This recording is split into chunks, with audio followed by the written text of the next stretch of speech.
আমার থেকে কিছুটা দূরে দুইটা সুন্দরী মেয়ে বসে আছে, তবে একটা বেশি সুন্দর।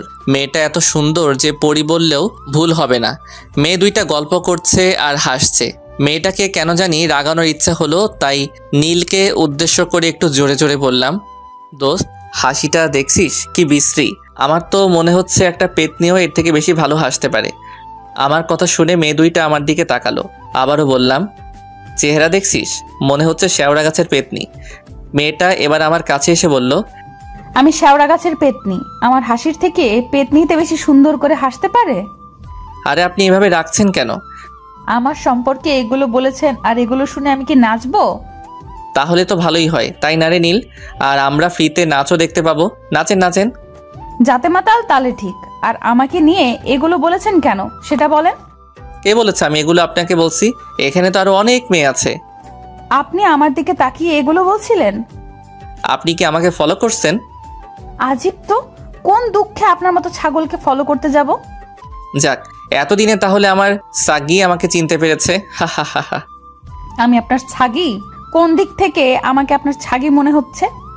আমাকে যে দিক থেকে আপনার ছাগল মনে হলো সেই দিক থেকে। ফালতু এসব আজাইরা পাবলিক কোথা থেকে যে আসে কে জানে। আপনি যেখান থেকে এসেছেন সেখান থেকে। আমার কথা শুনে মেয়েটা আরো রেগে গেল। মেয়েটা রাগে কটমট করতে করতে চলে গেল। রাগবাড়ি কথা, কারণ এত সুন্দরী মেয়েকে পেতনি বললে এমনিতেই রেগে যাবে। শুধু সুন্দরী মেয়েটাকে বললেই রাখবে না, যে কোনো মেয়ে রেগে যাবে। আমি আর নীল তো হাসতে হাসতে শেষ। নীল হাসতে হাসতে বলল, মামা সেই মজা লাগলো। আর যাই বল, মেয়েটার রাগি মুখ অনেক মায়াবী লাগছিল। আমি তো 2 বালতি ক্রাশ খাইছি। যাই বলো, মেয়েটা কিন্তু সেই রকম সুন্দরী। আর বেশি ক্র্যাশ খেলে হজম করতে পারবি না। আচ্ছা চল বাসায় যাওয়া যাক, দুপুর হয়ে গেছে। ওকে চলো। পার্ক থেকে আমি আর নীল বাসার দিকে হাঁটতে লাগলাম। চলেন আমার পরিচয়টা দিয়ে নেই। আমি আকাশ। এবার ইন্টার ফাইনাল পরীক্ষা দিয়ে উড়ে বেড়াচ্ছি। ও থুক্কু, আমার তো ডানা নেই যে উড়বো, ঘুরে বেড়াচ্ছি। আমি আমার খালাম্মার বাসায় এসেছি ছুটি কাটাতে। এখন ভাবছেন এখানে আবার বন্ধু কোথায় পেলাম? তাহলে শুনেন কোথায় পেলাম। 4 বছর আগে একদিন খালাম্মাদের বাসায় এসেছিলাম, তখন নীলের সাথে আমার পরিচয় হয়। আর তখনই বন্ধুত্বটা হয়ে যায়। আমরা সেম ক্লাসেই পড়ি। এই দেখেন, আপনাদের সাথে কথা বলতে বলতে খালাম্মাদের বাসার কাছে চলে এলাম। আচ্ছা যাই রে, বিকেলে দেখা হবে। নীল চলে গেল আর আমি খালাম্মাদের বাসায় কলিং বেল চাপ দিলাম। কলিং বেল চাপ দিতে ফারজানা আপু দরজা খুলে দিল। এখন ভাবছেন ফারজানা আপুটা কে? এটাও জেনে নেন, ফারজানা আপু হচ্ছে আমার একমাত্র সিনিয়র খালাতো বোন। কিরে, সকালে আসতে আসতেই কোথায় যাওয়া হয়েছিল? আমি গো বন্ধুর উইথ আড্ডা টু গিভ। তোর ভুলভাল ইংরেজি পড়া বন্ধ কর। যা তাড়াতাড়ি গোসল করে খেতে আয়। ওকে মাই ডিয়ার আপি। যাবি না? তোকে উত্তম মাধ্যম দিব। আরে যাচ্ছি যাচ্ছি, এত চেত কেন? তারপর গোসল করতে এলাম। গোসল শেষ করে খেতে এলাম। এসে খালাম্মাকে বললাম, ও আম্মুর বড় বোন, তাড়াতাড়ি খেতে দাও, পেটে ইঁদুর দৌড় প্রতিযোগিতা শুরু করে দিয়েছে। তুই এত ফাজিল কেন বলতো? উপরওয়ালা জানে। খালাম্মা খাবার বেড়ে দিতে দিতে বলল, যেমন বাপ তার তেমন ছেলে, ওর বাপও তো ফাজিল। মুচকি হেসে বললাম, যাকে বলে বাক্যে বেটা সিপাহিকা ঘোড়া। হয়েছে, আর প্রবাদ বাক্য ঝাড়তে হবে না, তাড়াতাড়ি খেয়ে আমাকে উদ্ধার করো। খালাম্মা আমাকে অনেক ভালোবাসে, আদর করে, কারণ তার ছেলে নেই। আর ফারজানা আপুও আমাকে অনেক ভালোবাসে, আদর করে, কারণ তার কোনো ছোট বা বড় ভাই নেই তাই। আর আমিও আপুকে খালাম্মাকে অনেক ভালোবাসি। আর সুযোগ পেলে ফারজানা আপুদের বাসায় আসি, কারণ অনেক আদর যত্ন পাই তাই। খাওয়া দাওয়া শেষ করে আমার রুমে চলে এলাম। আমি এলে এই রুমে থাকি, এই আর কি। তারপর দিলাম ঘুম। এক ঘুমে বিকেল। হাই তুলতে তুলতে রুম থেকে বাইরে বের হলাম। বের হতেই আমি অবাক, কারণ যার সাথে পার্কে ঝগড়া করেছিলাম সেই মেয়েটি আপুর সাথে ড্রয়িং রুমে গল্প করছে। মেয়েটার চোখে চোখ পড়লো। মেয়েটা আমাকে দেখে ফারজানা আপুকে বলল, ফারজানা, এই ছেলেটা কে রে? এটা আমার খালাতো ভাই। কি? কেন? আর তুই এত অবাক হচ্ছিস বা কেন? তোর খালাতো ভাই একদম একটা ফালতু ছেলে। কেন, কি হয়েছে? ও আবার তোর সাথে কি করেছে? আর বলিস না। তারপর মেয়েটা আপুকে পার্কে ঘটে যাওয়া সবকিছু বলল। মেয়েটার কথা শুনে তো আপু হাসতে হাসতে সোফায় শুয়ে গেল। হাসবি না বলছি। তো কি করব? হাসির কথা শুনে হাসবো না তো কাঁদবো? আমার কিন্তু রাগ হচ্ছে। আচ্ছা আচ্ছা, আর হাসবো না। আকাশ না ফাজিলের ডিব্বা, সব সময় ফাজলামি করে। আকাশটা আবার কে? আমার খালাতো ভাই। ও, আকাশ তো আমার 3 বছরের ছোট, তাই না? কেন? এই ছেলে এদিকে আয়। আমি আমার রুমের সামনে দাঁড়িয়েছিলাম, তখন ফারজানা আপুর বান্ধবী আমাকে ডাকলো। মেয়েটার ডাক শুনে নিচে এলাম। এসে সুন্দর করে আপু আর ওই মেয়েটার মধ্যখানে বসে পড়লাম। এই, এখানে বসলি কেন? উঠ উঠ। কেন? উঠতে বলছি না? আপনার সমস্যা হলে আপনি উঠে যান, তাই না আপু? আমার পাশে বসলি কেন? আমি আপনার পাশে বসেছি নাকি? আমি তো আপুর পাশে বসেছি। তো ওই পাশে গিয়ে বস। আপনার সমস্যা হলে আপনি ওপাশে বসেন। ছ্যাচরা। ছেশ্রী। মেয়েটা গিয়ে আপুর অন্য পাশে বসলো। ফারজানা আপু আমাদের এমন ঝগড়া দেখে হাসছে। আচ্ছা আন্টি, আপনাকে কোথাও দেখেছি মনে হচ্ছে, কিন্তু কোথায় দেখেছি ঠিক মনে হচ্ছে না। ওই কুত্তা, আমাকে দেখে তোর আন্টি মনে হয়? না তো, আপনাকে দেখে আমার দাদির বয়সী লাগে।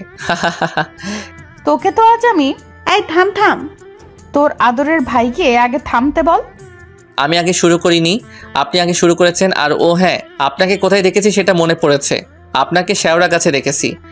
মেয়েটা আমার কথা শুনে আরো রেগে গেল। রেগে গিয়ে বলল, তোকে আজ কি করব আমি নিজেও জানি না। তুই ওভাবে ওখানে বসে থাক, পালাবি না। পাগল নাকি? মার খাওয়ার কোনো ইচ্ছা নাই, তাই দিলাম রুমের দিকে দৌড়। এক দৌড়ে ছাদের উপরে। আর ছেলে হয়ে মেয়ের কাছে মার খেলে আমার ইগোতে লাগবে। হাসবি না। এই অপমানের প্রতিশোধ তোর খালাতো ভাইয়ের কাছ থেকে গুনে গুনে নিব। তাই নাকি? কি করবি শুনি? কি করব এখনো ঠিক করিনি। এমন কিছু করব যেন ফাজলামি করা ভুলে যায়। এমন কিছু করবি না যেন তুই পরে আফসোস করিস। হুম। ও অনেক ফাজিল, কিন্তু অনেক মিশুক আর জেদিও। ও জেদের কাছে সবাইকে হার মানতে হয়। ও সম্পর্কে তোকে ব্যাখ্যা করতে বলিনি। এমনিতেই ওর উপর মেজাজটা গরম হয়ে আছে, আর তুই আমার সামনে ওর মতো হারামির গুণে গান গাইছিস। কি ব্যাপার ইরা, এমন ভাবে রেগে আছো কেন? কি আর হবে, ফাজিলটা রাগিয়ে গেল। ও ইরা, তোমার বাসার সবাই কেমন আছে? আলহামদুলিল্লাহ ভালো। আন্টি আজ যাই তাহলে। ওকে।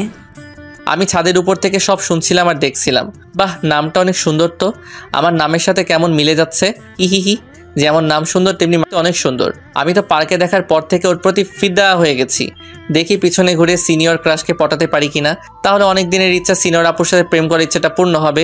সেই ইচ্ছাটা পূরণ হবে। হিহিহি। এই আপু চলে গেল। আমি ওয়াশরুমে জায়গা ফ্রেশ হয়ে আসি। ঘুম থেকে ওঠার পর ফ্রেশ হওয়া হয়নি, তারপর ফ্রেশ হয়ে নিচে এলাম। আমাকে বাইরে যেতে দেখে ফারজানা আপু বলল, কিরে ফাজিল, কোথায় যাওয়া হচ্ছে? বাইরে আড্ডা দিতে। আচ্ছা যা। বাসার বাইরে চলে এলাম। এসে নীলহালাকে ফোন দিয়ে আসতে বললাম। একটু পর নীল এলো। তারপর দুজনে আড্ডা দিতে লাগলাম। আড্ডা দিয়ে সন্ধ্যায় বাসায় ফিরলাম। আপুর সাথে কিছুক্ষণ গল্প করে রুমে এসে মোবাইল গেম খেলতে লাগলাম। রাতে আপু খাওয়ার জন্য ডেকে নিয়ে গেল, তাই খেতে গেলাম। ও হ্যাঁ, আপনাদের তো একটা কথা বলাই হয়নি। আমার খালু দেশের বাইরে থাকে, তাই তার সাথে পরিচয় করিয়ে দেইনি বা তার সাথে কোনো কথা বলিনি। তা যাই হোক গা, তারপর খাওয়া দাওয়া শেষ করে ঘুমিয়ে পড়লাম। পরের দিন সকালে আপু ভার্সিটি যাচ্ছে, তাই আপুকে বললাম, আপু আমিও তোমার সাথে তোমার ভার্সিটিতে যাব। কেন? তোমার ভার্সিটি দেখবো তাই। আচ্ছা চল, কিন্তু ওখানে গিয়ে কার সাথে ফাজলামি করবি না। সেটা বলতে পারবো না। তাহলে যেতে হবে না। খালাম্মু, এই ফারজানা, তোর সাথে আকাশকে নিয়ে যা। চল চল, ফাজিল কোথাকার।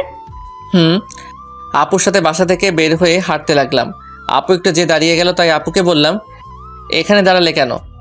ইরার জন্য। ও, ওর বাসা কোথায়? এই তো সামনেরটাই। 1 মিনিট পর দেখলাম আপু বাসা থেকে বেরিয়ে এলো। আপুকে দেখে একটা মুচকি হাসি দিলাম। আমাকে দেখে রেগে গেছে, সেটা ওকে দেখে বোঝা যাচ্ছে। কিরে ফারজানা, এই ফালতুটা এখানে কি করছে? আমাদের সাথে ভার্সিটি যাবে। ও কিরে, তুই ভার্সিটিতে যেয়ে কি করবি? শুনলাম ভার্সিটিতে অনেক মশা মাছি আছে, তাই সেগুলো মারতে যাব। তুই যেমন ফালতু, তোর কথাগুলো ফালতু। ইরা আপুর দিকে তাকিয়ে একটা মুচকি হাসি দিলাম। ডিসগাস্টিং। কিরে ইরা, আমার কিউট সুন্দর ভাইটাকে দেখে তুই এমন করছিস কেন? কিউট না ছাই, গতকাল থেকে এর উপর মেজাজ বিগড়ে আছে। ইরা আপুর দিকে তাকিয়ে আবারও মুচকি হাসলাম। কিরে, তোর সমস্যা কি? এভাবে মুচকি মুচকি হাসছিস কেন? লে হালুয়া, আমি বেলে হাসতেও পাবো না? ও হাসতে তো, তোর সমস্যা কোথায়? আপু তোমার বান্ধবী তো মহা ঝগড়ুটে। তোমার বান্ধবী কি এভাবে সবার সাথেই ঝগড়া করে? ফারজানা আপু আমার কথা শুনে হাসছে, আর এইদিকে তো ইরা আপু রেগে ফায়ার। কুত্তা, তোকে তো। আমাকে মারতে এলো, তখন আমি সামনের দিকে দিলাম দৌড়। ওর পেছনে এমন ভাবে লাগছিস কেন বলতো? তোর খালাতো ভাইকে দেখলেই আমার পুরো শরীর জ্বলে। ফায়ার সার্ভিসের ফোন দেব নাকি? কেন? তোর শরীর জ্বলছে, তাই ভাবলাম ফায়ার সার্ভিসের কর্মীরা এসে পানি দিয়ে তোর শরীরের জ্বালা নিভাবে। কুত্তি তোকে তো। আচ্ছা বাদ দে, ভার্সিটি চলে এসেছি, ভেতরে চল। এই আকাশ, তুই ভেতরে যাবি নাকি? আপুদের সাথে ভিতরে গেলাম। ভিতরে এসে মনে হচ্ছে ভুল করে আমি কোনো ময়দা ফ্যাক্টরিতে চলে এসেছি। বাইরে ভাই প্রায় সব ময়দা সুন্দরী, তাই আপুকে বললাম, আপু আমি কি ভুল করে ময়দা ফ্যাক্টরিতে চলে এসেছি? কেন? না মানে যেদিকেই তাকাচ্ছি সেই দিকেই দেখি ময়দা মাখা কিছু রমণী দেখতে পাচ্ছি তাই। আর আমার কি মনে হয় জানো, এরা ময়দা ফ্যাক্টরিতে কাজ করছে, তাই হয়তো এদের মুখে এত ময়দা, তাই না আপু? তোর বোনও তো ময়দা মেখেছে। আমার আপু এমনি অনেক সুন্দর, তোমার মতো ময়দা মেখে আন্টি থেকে সেরি হয় না।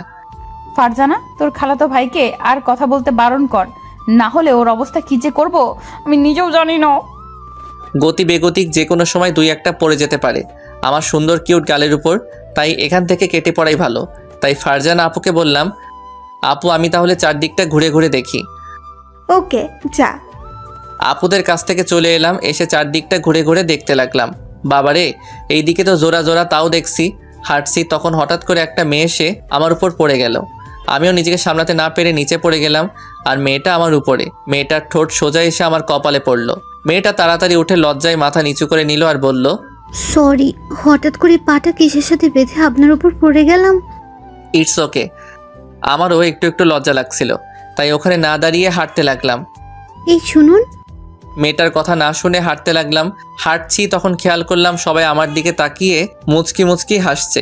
সবার এমনভাবে হাসার কারণ বুঝতে পারলাম। আপুদের খুঁজতে লাগলাম, অনেক খোঁজাখুঁজি করে আপুদের পেলাম। এখানেও সেম কেস, আপু তাদের বান্ধবীরা হাসছে। আপুদের হাসির কারণ বুঝতে না পেরে আপুকে বললাম, আরে তোমরা সবাই এইভাবে হাসছো কেন? এই দেখ। আমি তো জমিন থেকে আকাশে পড়লাম, থুক্কু। আকাশ থেকে জমিনে পড়লাম, কারণ আমার কপালে লিপস্টিকের দাগ। তার মনে ওই মেয়েটার সি কি লজ্জা, কি লজ্জা। আমি তাড়াতাড়ি পকেট থেকে রুমাল বের করে মুছে নিলাম। তারপর আপুকে আবার বললাম, দেখো তো আর আছে কিনা। না। কিরে, তোকে কে কিস করলো? আর বইল না। তারপর আপুকে সব বললাম। আপু হাসতে হাসতে বলল, কোন মেয়েটা? এখানে এত মেয়ের ভিতর কোথায় খুঁজবে, আর কখনো যদি দেখা হয় তাহলে তোমাকে দেখাবো। ও আচ্ছা, আর আমরা এখন ক্লাসে যাব, তুই কি করবি? আমি বাসায় চলে যাব। ওকে। ইরা আপুর দিকে তাকিয়ে একটা ফ্লাইং কিস দিয়ে বললাম, বাই বেবি, মা। কুত্তা তোকে তো। আমার কথা শুনে ফারজানা আপু আর তার বাকি বান্ধবীরা হাসতে লাগলো। আর এইদিকে তো ইরা আপু রেগে আগুন। আমি নিশ্চিত এখানে থাকলে আমার উপর দিয়ে টর্নেডো অথবা সাইক্লোন বয়ে যেতে পারে, তাই এখানে আর না দাঁড়িয়ে থাকাই ভালো। তাই ওখানে থেকে ভার্সিটির বাইরে বের হয়ে এলাম। এসে নীলকে ফোন দিলাম। নীল ফোন রিসিভ করতে বললাম, কিরে কোথায় তুই? বাসায়। কেন? তাড়াতাড়ি বাইক নিয়ে ভার্সিটির সামনে আয়, ঘুরে বেড়াবো। আচ্ছা দাঁড়া আসছি। 10 মিনিট পর এসে বলল, তুই ভার্সিটির সামনে কি করিস? এমনি, আর আপুর সাথে আপুর ভার্সিটি দেখতে আসছিলাম, এই আর কি। ও, আর কোথায় ঘুরতে যাবি? যেখানে ভালো হবে সেখানে চল। তাহলে চল গ্রামের দিকে যাই, ওই দিকটা অনেক সুন্দর। ওকে। তারপর দুজনে বাইকে করে গ্রামের দিকে ঘুরতে চলে গেলাম। ঘুরতে ঘুরতে দুপুর হয়ে গেল। হঠাৎ ফোনটা বেজে উঠলো। পকেট থেকে ফোনটা বের করে দেখি ফারজানা আপু। রিসিভ করলাম। রিসিভ করতে আপু বলল, কোথায় আছিস? ঘুরে বেড়াচ্ছি। কেন? তাড়াতাড়ি বাসায় আয়। আসছি। ফোন কেটে দিলাম। তখন নীল বলল, কে ছিল? ফারজানা আপু, বাসায় ডাকছে। চল তাহলে। আবার বাসার দিকে রওনা দিলাম। 30 মিনিট পর বাসায় পৌঁছালাম। বাসার কলিং বেল চাপ দিতে খালাম্মা এসে দরজা খুলে দিল। কোথায় যাওয়া হয়েছিল? গ্রামের দিকে ঘুরতে। ও, আর যা তাড়াতাড়ি গোসল করে নামাজ পড়ে খেতে আয়। খালাম্মার কাছে থেকে এসে গোসল করতে এলাম। গোসল শেষ করে নামাজ পড়ে এসে খাবার টেবিলে বসলাম। খালাম্মা খাবার বেড়ে দিল। খাবার খেতে খেতে আপু বলে উঠল, তোকে রূপা খুঁজছিল। রূপাটা আবার কে?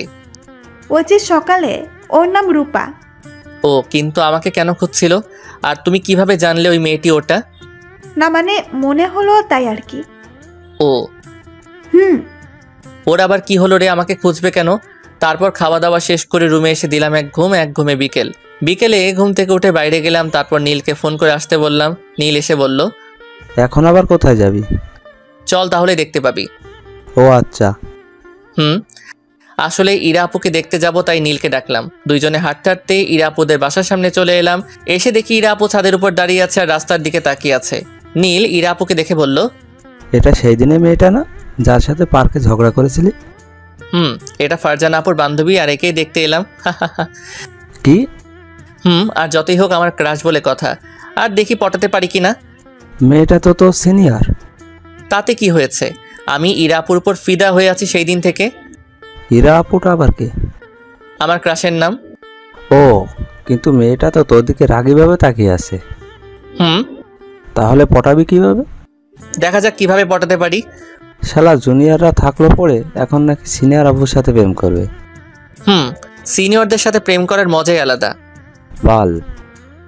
তোর আর বললাম না। আমি পুরো না বললেও আমার ভিউয়ার্সরা ঠিক বুঝে যাবে, কারণ তারা তো অনেক ট্যালেন্টেড। হয়েছে আর চল সামনে থেকে ঘুরে আসি। একটু সামনে যেতেই কে যেন আমার নাম ধরে ডাক দিল। কি রে, ওই মেয়েটা তোকে ডাক দিচ্ছে কেন? কোন মেয়েটা? আব্বে হালা, ওইদিকে ছাদের উপর তাকা। ছাদের উপরে তাকিয়ে দেখি সকালের ওই মেয়েটা। ওখানে দাঁড়িয়ে থাকো, আমি আসছি। কি রে ভাই, মেয়েটা কে? তাহলে শোন। তারপর নীলকে সকালে ভার্সিটিতে ঘটে যাওয়া ঘটনাটা বললাম। আমার কথা শুনে নীল তো হাসতে হাসতে মাটিতে পড়ে গড়াগড়ি খাওয়ার অবস্থা। এই হাসি থামা মেয়েটা আসছে। মেয়েটা আমাদের কাছে এলো। হাই, কেমন আছেন? ভালো, আপনি? আলহামদুলিল্লাহ ভালো। আপনার নাম কি? আকাশ। আপনার নাম রূপা, রাইট? কিন্তু আপনি জানলেন কিভাবে? ফারজানা আপু বলছিল তাই। ও, কোন ক্লাসে পড়েন? ইন্টার পরীক্ষা দিয়ে ঘুরে বেড়াচ্ছে। আপনি? অনার্স সেকেন্ড ইয়ারে। ও, খুব ভালো তো। ওকে, আল্লাহ হাফেজ, অন্য কোনো দিন কথা হবে। আগামীকাল ভার্সিটি আসবে? আমি কি ভার্সিটিতে পড়ি যে প্রতিদিন ভার্সিটি যাব? তাও তো ঠিক। আচ্ছা, তোমার ফোন নাম্বারটা দাও। আমি তো ফোন ইউজ করি না। ইহা ডাহা মিশা কথা, ফোন না টিপলে আমার দিন কাটে না। আর ফোন নাই বলার একটাই কারণ, সেটা হচ্ছে মেয়েটাকে আমার সুবিধার মনে হচ্ছে না তাই। কেন? এমনি ভালো লাগে না। ও। Okay bye. মেয়েটার প্রতি উত্তর না শুনে আমি আর নীল হাঁটতে লাগলাম। হাঁটতে হাঁটতে নীল বলল, কি রে, মিথ্যা বললি কেন? কি মিথ্যা বললাম? তোর ফোন নেই বললি যে। মেয়েটাকে আমার সুবিধার মনে হচ্ছে না তাই। আচ্ছা, বুঝলাম। একটু পর ইরা আপুদের বাসার সামনে চলে এলাম। এসে দেখি ইরা আপু এখনো ছাদে দাঁড়িয়ে আছে। আমাকে দেখে আবারও রাগীভাবে আমার দিকে তাকালো। এর একটা ব্যবস্থা করতে হবে। বড়দের সাথে লাগতে আসার কেমন ফল ওকে বুঝিয়ে দিতে হবে, আর ওর ফাজলামি করাও বের করতে হবে। ইরা আপুর চোখে পড়লো, তখন মুচকি হাসি দিয়ে চোখ মারলাম। ইরা আপু তো আরো রেগে আগুন। আমি আর ওখানে না দাঁড়িয়ে বাসায় চলে এলাম। 5 দিন পর। এই 5 দিন ইরা আপুকে শুধু ফলো করেছি আর অনেক জ্বালাইছি। ছাদে দাঁড়িয়ে আছি, হঠাৎ করে কেউ পাশে এসে দাঁড়ালো। কে দাঁড়ালো দেখার জন্য মাথা ঘুরালাম, দেখি ইরা আপু। আমি বেশ অবাক হলাম আর ভাবনার জগতে ডুব দিলাম, কারণ ইরা আপু আমাকে সহ্য করতে পারে না, আর সে কিনা আমার পাশে এসে দাঁড়ালো। ইরা আপুর কথায় ভাবনার ছেদ ঘটলো। ইরা আপু বলল, কি রে ফাজিল, এখানে দাঁড়িয়ে দাঁড়িয়ে কি দেখছিস? এই তো আকাশের তারাগুনি। ফাজিল কোথাকার, এই বিকেলে তারা কোথায় পেলি? কিছু বলবা নাকি? তুই আমাকে ফলো করছিস কেন? কোথায় ফলো করি? তোর কথা এভাবে আটকে যাচ্ছে কেন? এমনি। মিথ্যা বলছিস কেন? আসলে কি? আসলে আপনাকে আমার ভালো লাগে তাই। আমি তোর থেকে 3 বছরের বড়, বুঝেছিস? এটা কোনো সমস্যা না, আমার তো বড় আপুদের ভালো লাগে। তাই নাকি? আজ ইরাপুর হলো কি কিছু তো বুঝতে পারছি না। তার মানে কি আপুও প্রপোজ করে দেখি কি হয়। যেই ভাবা সেই কাজ। বলে দিলাম আমি না তোমাকে ভালোবেসে ফেলেছি, তাই ফলো করি। আমার কথা শুনে ইরাপু আমার দিকে বড় বড় চোখ করে তাকিয়ে আছে। কি হলো, এভাবে বড় বড় চোখ করে তাকিয়ে আছো কেন? এইভাবে প্রপোজ করলে হবে না, ভালোভাবে প্রপোজ করতে হবে। এ তো বৃষ্টি না চাইতে জল, থুক্কু জল না চাইতে বৃষ্টি। খুশিতে কথা গালা উলট পালট হয়ে যাচ্ছে। খুশিতে তো আমার মনের ভেতর তো লুঙ্গি ড্যান্স দেওয়া শুরু করে দিয়েছে। ছাদে একটা গাঁদা ফুলের গাছ ছিল, ওখান থেকে একটা গাঁদা ফুলই ছিঁড়ে হাঁটু গেড়ে বসে বললাম, তুমি কি হবে আমার সেই কবিতা যা প্রতিদিন অনুভব করতে পারি কিন্তু লিখতে পারি না? তুমি কি হবে আমার সেই অনুভূতি যা অনুভব করেও করতে পারি না? তুমি কি হবে সেই ছবি যা কল্পনা করি কিন্তু আঁকতে পারি না? তুমি কি হবে সেই ভালোবাসা যা আমি চাই কিন্তু তা কখনো পাইনি? এই জুনিয়র তোমাকে অনেক ভালোবাসবে। তুমি কি আমাকে ভালোবাসবে? I love you. Do you love me? I love you too. Ira আপু ফুলটা নিয়ে আমাকে জড়িয়ে ধরলো। হঠাৎ এইভাবে জড়িয়ে ধরায় আমি ভেবাচাকা খেয়ে গেলাম। এই প্রথম কোনো নারী এরকম করে আমাকে জড়িয়ে ধরলো। শরীরের ভিতরে কেমন এক অদ্ভুত শিহরণ বয়ে যাচ্ছে। আমিও আস্তে আস্তে ইরা আপুকে জড়িয়ে ধরলাম। হঠাৎ কারো গলার আওয়াজে দুজন দুজনকে ছেড়ে দিলাম। ছেড়ে দিয়ে দেখি ফারজানা আপু। আমি আপুকে দেখে লজ্জায় মাথা নিচু করে নিলাম। কিরে, এগুলা কি হচ্ছে? দেখতেই তো পেলি, তাহলে আর নতুন করে কি বলবো? আমার পিচ্ছি ভাইকে তোর পছন্দ আগে বললেই পারতি। এতদিন ধরে ঝগড়া করার কি ছিল? না মানে বুঝিস তো, যে প্রেম ঝগড়া থেকে শুরু হয়, সেই প্রেম সারা জীবন থাকে। আমি লজ্জায় মাথা নিচু করে আছি। এখানে থাকতে কেমন কেমন লাগছে, তাই নিচে যাওয়ার জন্য হাঁটতে লাগলাম। তখন ফারজানা আপু বলল, কিরে ফাজিল, কোথায় যাচ্ছিস? নিচে। অনেক লজ্জা করছে, তাই দৌড়ে একবারে বাড়ির বাইরে চলে এলাম। বাইরে এসে ঘোরাঘুরি করে সন্ধ্যার পর বাসায় আসলাম। রাতে খাওয়ার সময় ফারজানা আপু আমার দিকে তাকিয়ে মিটি মিটি করে হাসছে। আপুর এমন হাসি দেখে বললাম, এভাবে হাসছো কেন? তুই তো দেখি অনেক বড় হয়ে গেছিস। আমি আবার কখন ছোট ছিলাম? তুই তো আমার দাদা। আর তোমার ফোনটা দাও তো। কেন? এমনি দাও। ইরার নাম্বার নিবি তাই তো? আপু কথাটা আস্তে আস্তে বলল, কারণ খালাম্মা শুনে নিবে তাই। আপুর দিকে তাকিয়ে বললাম, আপুর কাছ থেকে ফোনটা নিয়ে ইরার আপুর নাম্বারটা নিলাম। তারপর খাওয়া দাওয়া শেষ করে রুমে এসে ইরা আপুকে ফোন দিলাম। 3 বার রিং হতে ইরা আপু ফোন রিসিভ করলো। আসসালামু আলাইকুম, কে বলছেন? তোমার জামাই। শালা, ফাজলামি করার জায়গা পাস না, ফোন রাখ, না হলে তোর কানের নিচে তবলা বাজাবো। আরে বাবুনি, এত রাখছো কেন? আমি আকাশ। ও তুমি? কি করো? পড়ছিলাম। তুমি? তাহলে তো ডিস্টার্ব দিলাম। আচ্ছা, পরে কথা বলবো। আরে না, পড়া শেষ হলো, এখন ঘুমাতে যাব। ও, খেয়েছো? তোমার খাওয়া হয়েছে? আর আগামীকাল ঘুরতে যাব। তাই নাকি? তো কোথায় যাবে শুনি? পার্কে। ভার্সিটিতে? আমার তো একটা গুরুত্বপূর্ণ ক্লাস আছে, বিকেলে গেলে হয় না? হয়। আল্লাহ হাফেজ, ঘুমিয়ে যাও। ওকে, আল্লাহ হাফেজ। ফোন কেটে দিলাম। তারপর দিলাম ঘুমের রাজ্যে পারি। সকালে ফারজানা আপুর ডাকে ঘুম ভাঙলো। ঘুম থেকে উঠে ফ্রেশ হয়ে নিচে নাস্তা করতে এলাম। তারপর আপুকে বললাম, আপু তোমার সাথে ভার্সিটি যাব। এখন তো আরো চাপি। খাওয়া দাওয়া শেষ করে রুমে গেলাম। তারপর রেডি হয়ে নিচে এলাম। নিচে এসে দেখি ফারজানা আপু বসে আছে। তুই কি মেকআপ করেছিলি নাকি যে এত দেরি হলো? আরে না। আচ্ছা চলো। তারপর আমি আর ফারজানা আপু বাসা থেকে বের হয়ে হাঁটতে হাঁটতে ইরা আপুদের বাসার সামনে এসে দাঁড়ালাম। 2 মিনিট পর ইরা আপু ওদের বাসা থেকে বেরিয়ে এলো। বা আমার পরিটাকে লাল পোশাকে তো লাল পলি রাখছে। আমি তো আবারও নতুন করে ইরা আপুর প্রেমে পড়লাম। আমি তো এক ধ্যানে তাকিয়ে আছি। হঠাৎ কারো থাপ্পড়ের আঘাতে ধ্যান ভাঙলো। এমনভাবে মাথায় মারলে কেন? গদ্দপের মতো ওইদিকে এক ধ্যানে তাকিয়ে আছিস, তাই তোর ধ্যান ভাঙানোর জন্যই মারলাম। আর ইরা 2 মিনিট হলো এখানে এসেছে। মাথা চুলকাতে চুলকাতে বললাম, ও। এত মাথা চুলকালে মাথার সব চুল উঠে যাবে। ইয়ে মানে? কিরে, ওকে এমন ভাবে বারবার লজ্জা দিচ্ছিস কেন? এতে তোর সমস্যা কই? আমারে তো সব সমস্যা। আমার বয়ফ্রেন্ডকে তুই করবি আর আমি কি চুপ করে থাকবো? বাবা, এত ভালোবাসা? যতই হোক, আমার জুনিয়র বয়ফ্রেন্ড। আমি শুধু চুপ করে ওদের ঝগড়া শুনে যাচ্ছি। ওদের কথা শুনতে শুনতে ভার্সিটি চলে এলাম। তারপর ভিতরে গেলাম। ভার্সিটিতে আমাকে দেখে রূপা নামের মেয়েটি আমার কাছে এলো। হাই, কেমন আছো? আলহামদুলিল্লাহ ভালো। আপনি? আলহামদুলিল্লাহ ভালো। হঠাৎ কি মনে করে ভার্সিটিতে আসা হলো? এমনি ঘুরতে এলাম। কেন? এমনি। ইরা আপুকে দেখলাম আমার দিকে রাগীভাবে তাকিয়ে আছে, তাই রূপা আপুকে বললাম, আচ্ছা ভাই। কোথায় যাবে? একটু ঘোরাঘুরি করে বাসায় চলে যাব। ওকে, বাই। ওখান থেকে চলে এসে ইরাপুরা যেখানে বসে আছে সেখানে এলাম। মেয়েটার সাথে এত কিসের কথা? এমনি। কেমন আছিস সেটাই জিজ্ঞেস করছিল। তাই বলে হেসে হেসে কথা বলবা? হেসে কথা বললে সমস্যা কোথায়? অনেক সমস্যা। এইভাবে আর যেন কারোর সাথে কথা বলতে না দেখি হেসে হেসে। আচ্ছা, একটা কথা, প্রতিটি সম্পর্কের সবচেয়ে গুরুত্বপূর্ণ হচ্ছে বিশ্বাস। তোদের ঝগড়া হয়েছে? আরে তুই এবার যা, আমাদের ক্লাসের সময় এসেছে। তারপর ওখান থেকে বাসায় চলে এলাম। বিকেলে কোথায় তুমি ঘুরতে যাবে না? আমি তো ব্যস্ত, এখন যেতে পারবো না। ও আচ্ছা। মন খারাপ? না, আচ্ছা ঠিক আছে, কাজ করো। পরে কথা বলবো বাবু। ওকে। আচ্ছা। মনটা খারাপ হয়ে গেল। মন খারাপ করে মাথা নিচু করে বসে আছি, তখন ফারজানা আপু এসে বলল, কি রে, এমন ভাবে মাথা নিচু করে বসে আছিস কেন? এমনি ভালো লাগছে না। কিছু কি হয়েছে? না, এমনিতেই ভালো লাগছে না। আমার সাথে একটু শপিং মলে চল তো। কি করতে যাবা? মানুষ শপিং মলে কি করতে যায়? শপিং করতে। আমিও তাই করব। ও, ওকে চলো। হুম। আমি আর আপু বাসা থেকে বের হয়ে একটা সিএনজি নিয়ে শপিং মলে চলে এলাম। আপু শপিং করতে লাগলো। একটা দোকানে একটা নীল রঙের বেসলাইট দেখতে পেলাম, তাই ওই দোকানে গিয়ে বেসলাইট কিনে নিয়ে পকেটে রেখে দিলাম। এটা ইরাপুর হাতে অনেক সুন্দর দেখাবে, আগামীকাল দিতে হবে। তারপর আপুর কাছে চলে এলাম। কিরে, কোথায় গেছিলি? আশেপাশে ছিলাম। আমি কিন্তু দেখেছি। মাথা চুলকাতে চুলকাতে বললাম, ও এই 2 দিনে এত ভালোবাসা যে ব্যাসলাইট কিনছিস? কই, আমাকে তো কোনোদিন কিচ্ছু কিনে দিলি না।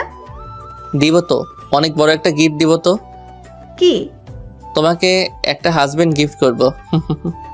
হারামি, ওটা তুই না দিলেও পাবো। তাই? চল এখন রেস্টুরেন্টে যাব। ওকে চলো। তারপর আপুর সাথে রেস্টুরেন্টে চলে এলাম। রেস্টুরেন্টে খাওয়া দাওয়া শেষ করে বাসায় চলে এলাম।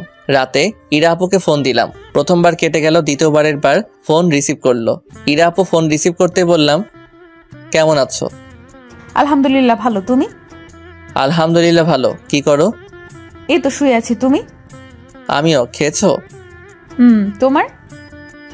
তোমার জন্য একটা গিফট আছে। কি গিফট? দিব, তখন দেখতে পাবে। তোমার ফেসবুক আইডির নাম কি? অবুঝমন। কার অবুঝমন? কে বুঝে না? আরে ফাজিল, অবুঝমন আমার আইডির নাম। ও আচ্ছা, তোমার আইডি খুঁজে রিকোয়েস্ট দিচ্ছি। ওকে, আর তোমাকে একটা কথা বলার আছে। বলো। ফোনে না, সামনাসামনি। কি এমন বলবে যে ফোন বলবে না বলেছে? কিছু বুঝতে পারছি না। কি হলো? কিছু না। আমার স্বপ্ন কি জানো? কি? আমার স্বপ্ন আমাদের ছোট একটা সংসার হবে। আমাদের ছোট্ট একটা ফুটফুটে মেয়ে হবে, ঠিক তোমার মতো। তোমার মতো হবে ঠিকই, কিন্তু আমার নামে নাম রাখবো। নাম কি রাখবো জানো? নাম রাখবো আনিকা। কি নামটা সুন্দর না? চুপ যে, কিছু বলো। কি বলবো বুঝতে পারছি না। মানে? কিছু না। ও ওকে, আল্লাহ হাফেজ, ঘুম আসছে। ওকে, আল্লাহ হাফেজ। ইরা আপু ফোন কেটে দিয়ে মনে মনে বলতে লাগলো, ও তো দেখি বাচ্চার নাম পর্যন্ত ঠিক করে রেখেছে। না, ওকে সত্যিটা বলেই দিতে হবে যে আমি অতদিন মজা করেছিলাম। ইরা আপু এগুলো ভাবতে ভাবতে ঘুমিয়ে পড়লো। পরের দিন সকালে দেখি, তোমার হাতটা দাও। আগে আমার কথাটা তো শোনো, তারপর। না, আগে হাতটা দাও, তারপর তোমার কথা শুনবো। না, আগে আমার কথা শোনো, তারপর। না, আগে তোমার হাত দাও। আচ্ছা নাও। আমি আমার পকেট থেকে ব্যাসলাইটটা বের করে পরিয়ে দিতে যাব, তখন ইরা আপু বলল, আমি তোমাকে ভালোবাসি না, এতদিন তোমার সাথে অভিনয় করেছি। ইরা আপুর এমন কথা শুনে আমার পায়ের নিচ থেকে যেন মাটি সরে গেল। তাও মুখে হাসি নিয়ে এসে বললাম, মিথ্যা বলছো কেন? আর এমনভাবে মজা করছো কেন? আমি সত্যি বলছি, তোমাকে আমি কখনো ভালোবাসিনি, শুধু তোমার কাছ থেকে অপমানের প্রতিশোধ নিতে এমন করেছি। তুমি আমার থেকে ছোট, তোমার আমার সম্পর্ক কোনোভাবেই হয় না। প্লিজ ক্ষমা করে দিও আর আমাকে ভুলে যাও। চিন্তা করো না, আমার থেকে তুমি সুন্দর একটা মেয়ে পাবে। ইরা আপুর কথা শুনে আমার শরীর পার্টসগুলো চলাচল করা বন্ধ করে দিয়েছে। আমার শরীর পুরো স্তব্ধ হয়ে গেল। পৃথিবীটা যেন আমার চারদিকে ঘুরপাক খাচ্ছে। আমি কি বলবো কিছুই বুঝতে পারছি না। মনে হচ্ছে আমার কলিজার উপর কেউ জোরে জোরে হাতুড়ি দিয়ে পিটিয়ে দিচ্ছে, আর আমার কলিজাটা টুকরো টুকরো হয়ে যাচ্ছে। চোখের কোণ ভিজে উঠল। ইরা আপুর সামনে কাঁদতে চাইলাম না, তাই চোখের পানি কোনো মতে আটকে রাখলাম। প্লিজ ক্ষমা করে দাও। কিন্তু তুমি এটা আমার সাথে ঠিক করনি। যাও, তোমাকে ক্ষমা করে দিলাম। কথাগুলো বলতে বলতে অনেক কষ্ট হলো, তাও বললাম। আর দাঁড়িয়ে থাকতে পারছি না, চোখ দিয়ে পানি বের হয়ে আসতে চাইছে, কিন্তু বের হতে দিচ্ছি না। ওখান থেকে বাসায় চলে এলাম। ইরে, তোকে এমন দেখাচ্ছে কেন? আর আজ ভার্সিটি যাবি নাকি? না, ইচ্ছে করছে না। ওকে। রুমে এসে দরজাটা লাগিয়ে দিয়ে বালিশে মুখ গুজে হাউমাউ করে কেঁদে উঠলাম। কিছুক্ষণ কান্না করার পর ব্যাগ গুছিয়ে নিলাম। বাসায় চলে যাব, এখানে আর থাকবো না। না হলে ইরা আপুকে ভুলতে পারবো না, আর কোনোদিন এখানে আসবো না। ইরা আপু আমার সাথে এমন না করলেও পারতো। ইরা আপুকে অনেক ভালোবাসি, কোনোদিন ভুলতে পারবো কিনা জানি না। রুম থেকে ফ্রেশ হয়ে ব্যাগ হাতে করে নিয়ে নিচে এলাম। খালাম্মা আমার হাতে ব্যাগ দেখে বলল, কোথায় যাবি? চলে যাব। কেন? আমার কাজ আছে, তাই চলে যেতে হবে। কি এমন কাজ পড়লো যে চলে যেতে হবে? আমাকে যেতে হবে। খালাম্মাকে আর কোনো কথা বলার সুযোগ না দিয়ে বাসা থেকে বের হয়ে একটা অটো নিলাম। তারপর 1 ঘন্টা পরে বাসায় চলে এলাম। আম্মু আমাকে দেখে বলল, কি রে ফাজলের বাচ্চা ফাজিল, 1 মাস থাকবি বললি আর 7 দিন পর চলে এলি যে? কেন, চলে যাব নাকি? বলো চলে যাচ্ছি। আমার এমন রেগে যাওয়া দেখে আম্মু আর কিছু বলল না। আমি রুমে এসে দরজা লাগিয়ে আবার বালিশে মুখ গুজে কাঁদতে লাগলাম। শুধু একটা কথাই মনে আসছে, ইরা আপু এমনটা না করলেও পারতো, কেন আমাকে স্বপ্ন দেখিয়ে আবার ভেঙে দিল? এমনভাবে কাঁদতে কাঁদতে কখন যে ঘুমিয়ে পড়েছে মনে নেই। আপা, ওখানে কি হয়েছে? আকাশ এভাবে এলো কেন? তা তো আমিও বুঝতে পারছি না, আমাকে কাজ আছে বলে চলে গেল।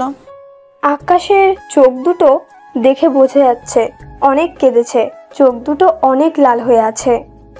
আমি তো কিছুই বুঝতে পারছি না। সকালে খাওয়া দাওয়া করে খুশি মনে বের হলো, কিন্তু যখন বাসায় এলো তখন ওর মন খারাপ হয়েছিল। তারপর একটু পরে রুম থেকে হাত ব্যাগ নিয়ে বের হয়ে এলো। দুপুরে ঘুম থেকে উঠলাম, তারপর গোসল করে নিলাম, তারপর খেতে গেলাম। খাওয়ার সময় আম্মু বলল, তোর কি হয়েছে? তোর মন খারাপ কেন? কিছু না আম্মু, তাড়াতাড়ি খেতে দাও। হুম। আমার কি হয়েছে সেটা জানার জন্য আম্মু জোর করলো না, কারণ জোর করে কোনো লাভ নেই, সেটা আম্মু ভালোভাবেই জানে। আম্মু আকাশ কোথায়? খেতে ডাকো। থাকলে তো ডাকবো। থাকলে মানে? কোথায় গেছে? বাসায় চলে গেছে। কেন? কাজ আছে বলে চলে গেছে, কিন্তু তোর ছোট খালা বলেছে ও নাকি কেঁদেছে, ওর মন খারাপ। তুই কি কিছু বলেছিস? না তো। দাঁড়াও, আমি আকাশকে ফোন দিয়ে জানছি কি হয়েছে। তোকে বলবে? জানি না। ফারজানা আপু আমার ফোনে ফোন দিতে লাগলো, কিন্তু ফোন বন্ধ বলছে। কিরে, কি হয়েছে? ফোন বন্ধ করে রেখেছে। ইরাকে ফোন করে দেখি। ইরাকে কেন ফোন দিবি? কিছু না, আর খাবো না। পুরো খেয়ে যা। ফারজানা আপু আর কোনো কথা না বলে তার রুমে গিয়ে ইরা আপুকে ফোন দিল। ইরা আপু ফোন রিসিভ করতে ফারজানা আপু বলল, তোদের মধ্যে কি হয়েছে? চুপ কেন? কি হয়েছে বল। কই কিছু না। কিছু যদি না হয় তাহলে আকাশ বাসায় গেল কেন? আর আকাশ কান্না করেছে কেন? আমি আকাশকে ভালোবাসি না, এতদিন শুধু মজা করেছি। কি? আসলে ওর থেকে বদলা নেওয়ার জন্য এমনটা করেছিলাম। ভালোবাসা তোর কাছে মজা মনে হয়? না মানে। ফারজানা আপু আর কিছু না বলে ফোন কেটে দিল। ইরা আপু ফারজানা আপুকে আবার ফোন দিল, কিন্তু আপু ফোন কেটে দিল। ইরা আপু আবার ফোন দিল, কিন্তু আপু এবারও রিসিভ করলো না। আপু এবার ফোন বন্ধ করে রেখে দিল। রাতে ফাজিলের সওয়াল ফাজিল, এত তাড়াতাড়ি চলে এলি যে? এসে কি ভুল করে দিয়েছি? ভুল করলে বলো, অন্য কোথাও চলে যাই। আমার এমনভাবে রেগে যাওয়া দেখে আব্বু আম্মুর দিকে তাকিয়ে চোখের ইশারায় বলল, কি হয়েছে আম্মু? বলল, জানি না। খাওয়া দাওয়া শেষ করে রুমে এলাম। এসে মনটা খারাপ হয়ে গেল, কারণ এই সময় ফোনে ইরার সাথে কথা বলতাম, কিন্তু আজ থেকে আর বলা হবে না, আর প্রিয় মানুষটির কণ্ঠটা শুনতে পারবো না। ইরা আপুর কথা মনে পড়তেই চোখের কোণটা আবার ভিজে উঠল। চোখ মুছে ঘুমানোর চেষ্টা করছি, কিন্তু ঘুম আসছে না। বারবার সকালের কথাগুলো কানের কাছে বাজছে। ঘুমানোর অনেক চেষ্টা করলাম, কিন্তু ঘুম এলো না। ঘুমানোর জন্য একটা ঘুমের ওষুধ খেলাম। ওষুধ খাওয়ার একটু পরেই ঘুমিয়ে পড়লাম। পরের দিন সকালে, এই বাজার যা তো, কোনো সবজি নেই, সবজি কিনে নিয়ে আয়। টাকা দাও। নে। আব্বু তুমিও টাকা দাও। আর টাকা কি করবি? তোমার বৌমা আছো তো, তাই তাকে শপিং করে দিব। ফাজলামি বাদ দিয়ে বল, টাকা কি করবি? আমার পকেটে কোনো টাকা নেই, তাই পকেট খরচ দাও। এটা আগে বললেই পারতি। এখন তো বললাম, এখন টাকা দাও। এই নে 100 টাকা। আব্বু গো, তুমি কত টাকা দিলা? আমার তো পকেটে রাখার জায়গা নেই। বেশি হয়ে গেছে, আগে বলবি তো। আচ্ছা তাহলে দে, 100 কমিয়ে 50 টাকা দিই। আবার বাপ ব্যাটা শুরু হলো। এই তাড়াতাড়ি বাজারে গিয়ে সবজি নিয়ে আয়। দাঁড়িয়ে কেন, যা। তাড়াতাড়ি 5000 টাকা দাও। কি? জি আব্বা হুজুর। হবে না। আম্মু দিতে বলো। তুই না তোর খালার বাসা যাওয়ার আগে 5000 টাকা নিলি? ওটা শেষ হয়ে গেছে, এখন টাকা দাও। এই নে, 1000-এর বেশি দিতে পারবো না। দাও। আরে বাইকের চাবিটা দাও। এই নে। আব্বুর কাছে থেকে চাবি নিয়ে বাইকটা বের করে বাজারে গেলাম। বাজার থেকে তরি তরকারি কিনে বাসায় চলে এলাম। আম্মু এই নাও। আর যে টাকা বেশি হয়েছে তা ফেরত দে। হি বিড়ালকে মাছ জমা দেওয়ার পর ফেরত চাইছে। তোকে তো। আম্মু চামচটা হাতে নিতে দিলাম দৌড়। এক দৌড়ে রুমে চলে এলাম। যেমন বাপ তেমন তার ছেলেও হয়েছে। রুমে এসে শুয়ে পড়লাম, তখন ইরার কথা মনে পড়ে গেল আর মনটা খারাপ হয়ে গেল। না, যতক্ষণ একা থাকবো ততক্ষণ মন খারাপ থাকবে, তার থেকে ভালো বাইরে যাই। রুম থেকে বের হয়ে আম্মুকে বলে বাসা থেকে বেরিয়ে আমাদের বাসার পাশের থাকা দোকানে এলাম। বসে আছি, তখন দেখি রায়হান কোথাও যাচ্ছে, তাই রায়হানকে ডাক দিলাম। রায়হান আমার বন্ধু। রায়হান এলো, তারপর রায়হানের সাথে বসে গল্প করতে লাগলাম। ঘন্টাখানেকের মতো গল্প করে বাসায় এলাম, তারপর খাওয়া দাওয়া শেষ করে রুমে চলে এলাম। ওইদিকে ভার্সিটিতে। আজ আমার জন্য না দাঁড়িয়ে চলে এসেছিস কেন? এমনি। ও, কিছু কি বলবি? এমন ভাবে কথা বলছিস কেন? কিভাবে কথা বলছি? কেমন রেগে রেগে কথা বলছিস কেন? আর সরি ওরকম করার জন্য। সবকিছু সরি বললেই মাফ হয়ে যায় না। যেটা করেছিস সেটা আমি কল্পনাতেও ভাবিনি তুই এমন করবি। আকাশের উপরে প্রতিশোধ নেওয়াই ছিল তো, অন্য ভাবিনি তুই। আর কিছু বললে বল, না হলে আমার সামনে থেকে সর। তোকে দেখলেই তোর উপর রাগ হচ্ছে। তাকে যেতে হবে না, আমি যাচ্ছি। তোর মতো বেস্ট ফ্রেন্ড থাকার চেয়ে না থাকা অনেক ভালো। আজ থেকে তোর সাথে আমার ফ্রেন্ডশিপ শেষ। ফারজানা দাঁড়া। ফারজানা আপু ইরাপুর কথা না শুনে অন্য জায়গায় চলে গেল। 5 দিন পর আকাশকে ফোন দিয়ে তোদের বাসায় ডাক। 2 দিন ভার্সিটি এলি না, আর তোর অবস্থা এমন কেন হয়েছে? এমনি ডাক প্লিজ।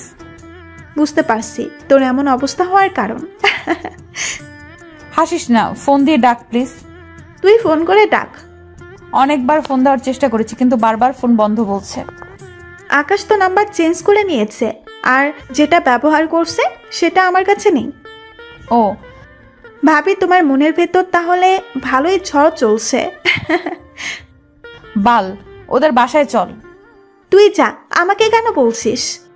তুই কি যাবি? ক্লাস আছে, যেতে পারবো না। রাখ তোর ক্লাস। পথে এসো বিষ্টু। কি? যেতে পারি, কিন্তু একটা শর্ত আছে। এখানে শর্তের কি আছে? আমার 1 মাসের ক্যান্টিনের খরচ তোকে দেওয়া লাগবে। কি? আমি পারবো না। তাহলে তোকে যেতে হবে না। আচ্ছা দিব। আর সুযোগের সদ্ব্যবহার করছিস তো? আমারও একদিন সময় আসবে, তখন সুদে আসলে ডাবলে আদায় করে ছাড়বো, বলে দিলাম। তখন দেখা যাবে। বল, সত্যি রাজি? না হয়ে উপায় আছে? আগে বাসায় যাব, তারপর যাব। বাসায় যাবি কেন? আম্মুকে বলতে হবে না। আর তুই আন্টিকে বলেছিস? কি? তুই যাচ্ছিস? আব্বু আম্মু জেনে গেছে। আঙ্কেল আন্টি রাজি হয়ে গেছে। আমি কেমন সেটা তো জানিস। রাজি না হয়ে যাবে কোথায়? কিন্তু আকাশের অভিমান রাগ ভাঙাতে পারবি? কেন পারবো না? বিষ্টুকে দেখো, তারপর বুঝতে পারবা ও রাগ ভাঙাতে পারবা কি পারবা না। একবার আকাশকে খালাম্মা কি জন্য বকেছিল, সেই জন্য 2 দিন খালাম্মার সাথে কথা বলেনি। শুধু রাগি না, অনেক জেদিও। ওর আম্মুর সাথে এমন করে। এখন তুই ভেবে দেখ তোর সাথে কি করে। কি রে তোরা? খালাম্মার বাসায় যাব। কেন? এটা তোমাদের বৌমা হবে, তাই যেতে হবে আর কি। ফারজানা আপু আর ইরা আপু ফারজানা আপুর রুমে চলে গেল। 1.5 ঘন্টা পর সোফায় আম্মুর কোলে মাথা রেখে মোটু পাতলু দেখছি আর হাসছি। তখন কলিং বেল বেজে উঠলো। তখন আম্মু বলল, মাথা সরা দেখি, এখন আবার কে এলো? আমি মাথা সরিয়ে নিতে আম্মু উঠে দরজা খুলতে গেলে আর আমি আমার মতো মোটু পাতলু দেখতে থাকলাম। আজ তাহলে ছোট খালার কথা মনে পড়েছে? তা না, পড়াশোনার চাপে আসার সময় হয়ে ওঠে না। ও, ভিতরে আয়। এটা কে? আমার ফ্রেন্ড, আর তোমার বৌমা। তুইও কবে থেকে আকাশের মতো হলি? সত্যি, এটা তোমার হবু বৌমা। আম্মু এবার ফারজানা আপুর দিকে বড় বড় চোখ করে তাকালো। ইরা তো মাথা নিচু করে দাঁড়িয়ে আছে। এভাবে দেখছো কেন? তুই যা বললি তা শুনে তো বড় বড় চোখ হবেই। আকাশ কোথায়? এতক্ষণ তো টিভি দেখছিল, মনে হয় ওর রুমে, না হয় ছাদে গেছে। ও আচ্ছা, আমরা যে জন্য এসেছি। বল, কি জন্য এসেছিস? ফারজানা আপু আম্মুকে সব বলল। আম্মু সব শুনে কিছুক্ষণ চুপ থাকার পর বলল, ও, আর দেখো আকাশের অভিমান ভাঙাতে পারো কিনা। জি, ওর রুম কোনটা? আমার সাথে আয়। ছাদ থেকে নিচে নামতেই দেখি ইরা আর ফারজানা আপু। আম্মু, আমি বাইরে গেলাম। কোথায় যাবি? রায়হান ফোন করে কেন জানি ডাকলো। না গেলে হয় না? কেন? তোর সাথে কথা ছিল। ও আচ্ছা, যা বলবা তাড়াতাড়ি বলো, আমাকে যেতে হবে। আমি না, ইরা বলবে। ও জি আপু, বলেন কি বলবেন? একটু ছাদে চলো। এখানে কিছু বললে বলেন, না হলে আমি গেলাম। সরি। আমি তো আপনাকে ক্ষমা করে দিয়েছি, তাহলে সরি বলছেন যে? আমি আর কিছু বললাম না, বাইরে চলে এলাম। তারপর বন্ধুদের সাথে দুপুরে বাসায় এসে গোসল করে নামাজ পড়ে এলাম। আম্মু তাড়াতাড়ি খেতে দাও। বস, দিচ্ছি। ফারজানা, ইরা, তোমরাও বসো। আমি একটা চেয়ার টেনে বসলাম, ইরা আমার সামনে বসলো। আম্মু সবাইকে খাবার বেড়ে দিল। আমিও খেতে লাগলাম। একটু পর কেউ আমার পায়ে সুরসুরি দিতে লাগলো। ইরা আর ফারজানা আপুর দিকে তাকালাম। ইরা আপুর দিকে তাকিয়ে মিটিমিটি করে হাসছে, আর ফারজানা আপু চুপচাপ খেয়ে যাচ্ছে। বুঝলাম ইরা আপু এমন করছে, কিছু বললাম না, শুধু পা টেনে নিলাম। তারপর খাওয়া দাওয়া শেষ করে রুমে এসে শুয়ে পড়লাম। একটু পর ইরা আপু আর ফারজানা আপু আমার রুমে এলো। সরি, প্লিজ ক্ষমা করে দাও। চুপ করে আছি আর ফেসবুকিং করছি। ইরা আপু আবার বলল, প্লিজ ক্ষমা করে দাও। চুপ করে মোবাইল ফোন টিপছি, চোখে ঘুম ঘুম ভাব, তাই দিলাম ঘুম। এমন ভাবে দাঁত কেলিয়ে হাসার কি আছে? আকাশ তো ঘুমিয়ে পড়লো। সেটাই তো দেখছি। আচ্ছা তুই রুমে গিয়ে ঘুমিয়ে পড়। কেন? যেতে বলছি যা। কেন বল? তুই যা তো। ওই উল্টাপাল্টা কিছু করার ধান্দা আছিস নাকি? বাল, তোর মাথায় কি কখনো ভালো চিন্তা ভাবনা আসে না? সব সময় খারাপ ভাবনা নিয়ে ঘুরে বেড়াস। বোন, তুই কেমন সেটা ভালোভাবেই জানি। আর যাচ্ছি। ফারজানা যেতেই আমি দরজা আটকে এসে আকাশকে জড়িয়ে ধরে শুয়ে পড়লাম। কি অদ্ভুত এক অনুভূতি, মনে হচ্ছে আমি এখন এই সুখের রাজ্যে আছি। আর ওর মুখটা কত মায়াবী লাগছে। হঠাৎ ঘুমের ঘোরে আকাশ আমার উপর এক পা তুলে শক্ত করে জড়িয়ে ধরলো। শালা কি আমাকে মেরে ফেলবে নাকি? বাপরে বাপ, কত শক্ত করে জড়িয়ে ধরে আছে, কিন্তু ভালোই লাগছে। ওর কপালে একটা কিস দিতে ইচ্ছে করছে, আর ইচ্ছেটাকে আটকে রাখতে পারলাম না। আকাশের কপালে একটা কিস করে দিলাম। আমার কিস দেওয়ায় আকাশ নড়ে উঠল। হঠাৎ কপালে কারো স্পর্শ পেতেই ঘুমটা ভেঙে গেল। চোখ খুলে দেখি ইরা আপু। ইরা আপুকে ছেড়ে দিয়ে তাড়াতাড়ি উঠে পড়লাম। উঠলা কেন? আমার তো ভালোই লাগছিল। রুম থেকে বের হন। না। বেরিয়ে যান। না গো জান, আমি তোমার সাথে ঘুমাবো। আম্মু আম্মু। এখানে আম্মুকে ডাকার কি আছে? কিছু বললাম না। রুম থেকে বেরিয়ে এসে আম্মুকে বললাম, ইরা আপুকে বেরিয়ে যেতে বলো, না হলে কিন্তু খুব খারাপ হয়ে যাবে। বলছি। আম্মু উঠে আমার রুমে গেল। তারপর ইরা আর আম্মু বের হয়ে গেল। তারপর আমি রুমে গিয়ে দরজা আটকে বিছানায় এসে দিলাম ঘুম। কিরে, বের করে দিল কেন? ঘুমের ঘোরে কত সুন্দর করে জড়িয়ে ধরেছিল, মজাই লাগছিল। বল কেন যে চুমু দিতে গেলাম আর ঘুম থেকে উঠে গেল। ভালো তো, এখন ঘুমিয়ে পড়। ভাবলাম জড়িয়ে ধরে ঘুমাবো, কিন্তু কিসটার জন্য হলো না। কথা কম বলে ঘুমাতো, আমার অনেক ঘুম পাচ্ছে। বিকেলে ছাদে দাঁড়িয়ে আছি, তখন ইরা আপু আর ফারজানা আপু এলো। আমরা চলে যাবো, আর তুইও আমাদের সাথে যাচ্ছিস। তোমরা যাও, বারণ করছে কে? কিন্তু আমি যাচ্ছি না। চল না। আমি তো যাচ্ছি না, পার্মানেন্টলি থেকে যাচ্ছি। কিছু বললাম না, চুপ করে দাঁড়িয়ে থাকলাম। কি ব্যাপার, বোবা হয়ে গেল নাকি? এবারও কিছু বললাম না, চুপ করে দাঁড়িয়ে থাকলাম। সরি তোমার সাথে ওরকম করার জন্য। এবার সত্যিই তোমাকে ভালোবাসি। ভালোবাসি না বলে বলেন যে প্রতিশোধ নেওয়া শেষ হয়নি। এবার ইরা তোকে সত্যি সত্যিই ভালোবাসে। কিছু বললাম না, ছাদ থেকে নেমে গেলাম, তারপর বাইরে চলে এলাম। কাঁদছিস কেন? আমাকে বিশ্বাস করছে না। বিশ্বাস করবে কেমন করে? তুই তো আর বিশ্বাসটা ভেঙে দিয়েছিস। মানুষ মাত্রই তো ভুল, আর আমিও করেছি, তাই বলে কি ক্ষমা করা যায় না? আমাকে বলে কি লাভ? যাকে বলার তাকে বল। কি হলো মা, কাঁদছো কেন? তোমার ছেলে অনেক পচা, আমাকে বিশ্বাস করছে না। আর কাঁদতে হবে না, আমি কিছু একটা করছি। ইরা আপু আম্মুকে জড়িয়ে ধরে ঢুকরে ঢুকরে কাঁদতে থাকলো। ঘোরাঘুরি করে সন্ধ্যায় বাসায় এলাম। বাসায় আসতে আব্বু ডাক দিল। আব্বু কাছে গিয়ে বললাম, বলো। বিয়ে ঠিক করেছি। আর একটা বিয়ে করবা? আহ কি ভালো, তাহলে তোমার বিয়েতে অনেক মজা করব। আর আমারও 2টা আম্মু হবে। কি মজা কি মজা। আমিও তাহলে আমার বাবার বিয়ে খাবো। আমি বিয়ে করব কেন? একটা এনে জীবন তেজপাতা হয়ে গেছে, আর একটা নিয়ে এলে তো জীবনে পুরো শেষ। আম্মুর দিকে তাকিয়ে দেখি তো রাগে মুখ লাল করে নিয়েছে। আর এদিকে তো ইরা আপু আর ফারজানা আপু মুখ চেপে হাসছে।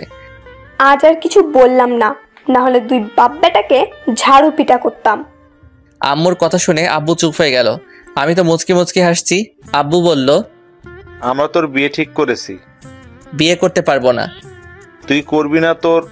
আম্মুর দিকে তাকাও কেন? আর পুরোটা না বলে এইভাবে থেমে গেলে যে? আরে বাপ, বিয়ে করলে তোর সমস্যা কি? আমি বিয়ে করেছি না, এটাই আমার শেষ কথা। আশা করি আমার সামনে বিয়ে সম্পর্কে কোনো কথা বলবে না। তারপর ওখান থেকে উঠে রুমে চলে এলাম। একটু পর ইরা আপু আমার রুমে এসে দরজা লাগিয়ে আমার কাছে এলো। এসে আমার শার্টের কলার ধরে দাঁড় করিয়ে বলল, কিরে তোর সমস্যা কি? আমি কি মূর্তির সাথে কথা বলছি? ঠিক আছে, তোকে আমায় বিয়ে করতে হবে না। আমি ভুল করে ফেলেছিলাম, পারলে মাফ করে দিস। ইরা আপু আমার শার্টের কলার ছেড়ে দিয়ে চলে গেল। আমি বিছানায় বসে পড়লাম। ইরা আপু দরজা খুলে আবার আমার কাছে শার্টের কলার ধরে দাঁড় করিয়ে দিয়ে বলল, ভাবলি কি করে আমি তোকে ছেড়ে চলে যাব? তোকে ছেড়ে কখনো যাব না, আর সারা জীবন তোর ঘাড়ে ভূতের মতো বসে থাকবো। আমি চুপ করে আছি। কথা বলো না প্লিজ। বলছি তো আমি অনেক বড় ভুল হয়ে গেছে, প্লিজ প্লিজ ক্ষমা করে দাও। অন্তত কথাটা তো বলো। দাঁড়া, তোর কথা কিভাবে বের করতে হয় সেটা আমি ভালো করে জানি। ইরা আপু আমাকে ছেড়ে দিয়ে বাইরে চলে গেল, আর আমি বিছানায় বসে মনে মনে হাসতে লাগলাম। একটু পর ইরা আমার রুমে এলো, তাও আবার ফল কাটা একটা ছুরি নিয়ে। ছুরি এনে আমার পেটের সামনে ধরে বলল, কথা বলবি না? তোর পেটে ছুরি ভরে দিব। কিছুই বলছি না, শুধু চুপ করে দেখছি। কথা বল, না হলে সত্যি সত্যি তোর পেটে ছুরি ভরে দিব। ইরা ছুরিটা ফেলে দিয়ে বলল, থাক, তুই মানুষ না মূর্তি বুঝতে পারছি না। ইরা চলে গেল আর আমি লম্বা হয়ে শুয়ে পড়লাম। কি রে, কি হলো? থুর, ও মানুষ না অন্য কিছু বুঝতে পারছি না। কেন যে ছেলেটা ওরকম বুঝতে পারছি না। যার সাথে ভালো সম্পর্ক তার সাথে বন্ধুর মতো ফ্রি, আর যে ওর সাথে ঝামেলা করবে তার ছায়ার আশেপাশেও যায় না। এমন কেন হয়েছে আপনারা কিছু বলেন না? তোমার আন্টি কি বলবে? একদিন বলেছিল, তাই 2 দিন কথা বলেনি। তোমার মতো অনেক চেষ্টা করেও ওর রাগ ভাঙাতে হয়েছে। আমার মাথায় একটা বুদ্ধি আসছে। কি বুদ্ধি? তাহলে শুনো। ইরা আপু তার প্ল্যান সবাইকে বলল। আপনারা এত উত্তেজিত হয়েন না, প্ল্যানটা আপনারাও জানতে পারবেন। প্ল্যান শুনে ফারজানা আপু বলল, যদি অন্য কিছু হয়ে যায়? কিচ্ছু হবে না। আকাশ যদি আমাকে সত্যিই ভালোবাসে তাহলে ঠিক যাবে। আচ্ছা, তোমরা সবাই খেয়ে নাও, আর আমি আকাশকে ডেকে নিয়ে আসি। আমি রুমে শুয়ে আছি, তখন আম্মু এলো, এসে বলল, এই আকাশ, চল খেতে যাবি। চলো। আম্মুর সাথে খাবার জন্য এলাম, এসে চেয়ার টেনে আব্বুর পাশে বসলাম। তারপর চুপ করে খেয়ে উঠে গেলাম। চেয়ার থেকে ওঠা মাত্রই আব্বু বলল, সত্যি তুই বিয়ে করবি না? তোমাকে বলিনি আমার সামনে আর বিয়ের কথা বলবা না? রুমে চলে এলাম, এসে শুয়ে পড়লাম। একটু পর আমার রুমে ইরা আপু এলো, এসে বলল, আমাকে ক্ষমা করা যায় না? মানুষ মাত্রই তো ভুল হয়। আমিও না হয় ভুল করেছি, তাই বলে ক্ষমা করা যায় না? কথাটা তো বলো। এমন ভাবে চুপ করে থেকো না প্লিজ। আমি চুপ করে থাকলাম তো আপনার সমস্যা কোথায়? তোমার চুপ থাকা আমাকে অনেক কষ্ট দিচ্ছে। বলেছি তো আপনাকে ক্ষমা করে দিয়েছি, তাহলে আমার পিছনে এমনভাবে লেগে থাকেন কেন? অসহ্য। ক্ষমা করে থাকলে কথা বলো না কেন? বললাম তো। এমন ভাবে কথা বলো কেন? আমার খুব কষ্ট হচ্ছে। আপনি এখান যাবেন, আর আমি এর থেকে ভালোভাবে কথা বলতে পারি না। আগে তো ভালোভাবে কথা বলতে। মানুষের মন মানসিকতা সবসময় এক থাকে না। আর প্লিজ আপনি এখন যান। ঠিক আছে, আর তোমার সামনে আসবো না। ভালো থাকিও। ইরা আপু কাঁদতে কাঁদতে চলে গেল। আমি মন খারাপ করে শুয়ে পড়লাম। কান্না করিস কেন? খুব কষ্ট হচ্ছে রে। কাঁদিস না। বাসায় চলে যাব। এত রাতে? আমার এখানে থাকতে ভালো লাগছে না, আমি এক্ষুনি চলে যাব। তুমি গেলে চলো, না হলে তুই থেকে যা। আচ্ছা চল যাবো, কিন্তু কান্না থামা। পরের দিন সকালে খাবার টেবিলে ফারজানা আপু বা ইরা আপুকে দেখতে পেলাম না। মনে হয় চলে গেছে। একটু খারাপ লাগলো। এমনভাবে 2 দিন পার হয়ে গেল। 2 দিন পর রুমে বসে আছি, তখন আব্বু আর আম্মু আমার রুমে এলো। আম্মু বলল, আকাশ, তুই কি আমাদের সাথে যাবি? কোথায়? ইরার বিয়ে, আমাদের ইনভাইট করেছে, তাই আমরা যাচ্ছি। ইরা আপুর বিয়ে শুনে বুকের ভিতরটা মোচড় দিয়ে উঠলো। অনেক কষ্ট ফিল হলো। চুপ হয়ে গেলি যে, যা রেডি হয়ে আয়। তোমরা যাও, আমি যাব না। গিয়ে কি করব? প্রিয় মানুষটির অন্যের হাত ধরে চলে যাও দেখব? আমি তো তা সহ্য করতে পারবো না। অনেক কষ্ট হচ্ছে, মনে হচ্ছে কেউ আমার কলিজাটা টেনে ছিঁড়ে বের করছে। হঠাৎ চোখের কোণটা ভিজে উঠলো। আচ্ছা, তুই তাহলে থাক, আমরা গেলাম। ওকে আম্মু। আম্মু আর আব্বু চলে গেল। আবারও বালিশে মুখ গুজে কাঁদতে লাগলাম। আজ আমার দোষে আমার ভালোবাসা হারালাম না, এখনো সময় আছে, যাই বিয়ে আটকাই।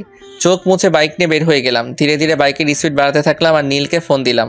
কয়েকবার রিং হতেই নীল ফোন রিসিভ করলো। দোস্ত, তাড়াতাড়ি ইরা আপুর বিয়েটা যেভাবে হোক আটকা। কি? ইরা আপুর বিয়ে? হ্যাঁ দোস্ত, তাড়াতাড়ি কর, আমি প্রায় চলে এলাম। দাঁড়া, যাচ্ছি। আচ্ছা। আমি সামনে তাকাতেই দেখি একটা ট্রাক দূরত্ব গতিতে আমার দিকে ছুটে আসছে। বাইক অন্যদিকে নেওয়ার আগে ট্রাকটা আমাকে ধাক্কা দিয়ে চলে গেল।